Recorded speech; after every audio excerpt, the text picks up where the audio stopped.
بسم اللہ الرحمن الرحیم۔ شادی میں تحفے کے لین دین کی ناجائز اور جائز صورت۔ سوال: شادی میں کھانے کے بعد پیسے کا کور، ہدیہ، چاندلہ، وہوار دینا کیسا ہے؟ اگر کوئی دے تو منع کرنے کی اور لینے کی کیا صورت ہوگی؟ جواب: حامدا و مصلیا و مسلمہ۔ فقیہ العصر حضرت مفتی رشید احمد لدھیانوی رحمۃ اللہ علیہ تحریر فرماتے ہیں، ایسے نیوتے میں چند خرابیاں ہیں۔ نمبر 1، یہ ہدیہ یعنی وہوار، چاندلہ کی رقم یا سامان زبردستی وصول کیا جاتا ہے، اس طور پر کہ نہ دینے والوں کو برا کہا جاتا ہے۔ آج کل تو نکلنے کے راستے پر ٹیبل ہی لگا دیا جاتا ہے اور نام لکھے جاتے ہیں، اس لیے آدمی شرما شرمی میں نہ دینے کا ارادہ ہو تو بھی دے دیتا ہے۔ شرم میں ڈال کر دلی رضامندی کے بغیر وصول کرنا بھی جائز نہیں۔ دینے والے کی نیت شہرت اور نام کرنے کی ہوتی ہے، ایسی نیت سے جائز کام بھی ناجائز ہو جاتا ہے۔ اس رسم کو فرض اور واجب کی طرح پابندی اور اہتمام سے ادا کیا جاتا ہے۔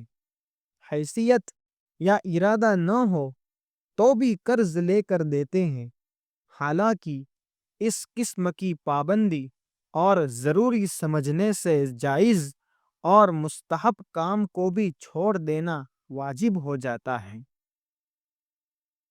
یہ رقم اور سامان باقاعدہ لکھا جاتا ہے جن کا موقع پر ادا کرنا ضروری سمجھا جاتا ہے، اور سخت ضروریت کے بغیر قرض کا لین دین ناجائز ہے۔ قرض ہونے کی صورت میں اس کی ادائیگی، موت ہونے کی صورت میں اس میں وراثت کی تقسیم، اس کا استعمال اور انتقال کے بعد آئندہ یہ قرضہ کس کو ادا کیا جائے وغیرہ، اس کے بہت سے پیچیدہ مسائل کھڑے ہو جاتے ہیں جو مفتیان کرام و علماء کرام سے معلوم کیے جا سکتے ہیں، لہٰذا یہ لین دین ناجائز ہے۔ حوالہ: احسن الفتاوی جلد نمبر 5 صفحہ نمبر 148۔ معارف القرآن آیت سے ماخوذ۔ اگر کوئی دے تو اچھے انداز سے عذر کر دے، پھر بھی زبردستی کرے تو کہے کہ اگر آپ کا دل 15-20 دن بعد بھی چاہے تو اس وقت دے دینا۔ حوالہ: آن لائن دارالافتاء دارالعلوم دیوبند۔ اس بارے میں بعض جگہ کا عرف الگ ہوتا ہے کہ وہاں کے لوگ دعوت دینے میں ہدیہ تحفہ لینے کی نہ نیت کرتے ہیں، نہ اس کے لینے کے ٹیبل لگاتے ہیں، نہ دینے والے دینے کو ضروری سمجھتے ہیں، بلکہ محبت پیدا کرنے یا اس کی مدد اور تعاون کی نیت سے اپنی حیثیت کے مطابق دیتا اور لینے والا اس کو لکھتا نہ ہو اور کوئی نہ دے تو اس کو برا نہ سمجھتا ہو، تو یہ ہدیے لین دین جائز بلکہ سنت کے دائرے میں آئے گا۔ آپ صلی اللہ علیہ وسلم نے فرمایا کہ ہدیے کا آپس میں لین دین کرو، اس سے آپس کی محبت بڑھتی ہے، لیکن ایسے علاقے بہت کم ہیں، پھر بھی جہاں کا جو عرف ہو اس کے مطابق حکم لگایا جائے گا۔ ہر شخص کے لیے ہر جگہ ناجائز کا حکم لگانا بھی صحیح نہیں۔ نوٹ: اس بارے میں بعض لوگ اسے سود اور حرام کہہ کر بہت سخت حکم لگا دیتے ہیں جو صحیح نہیں۔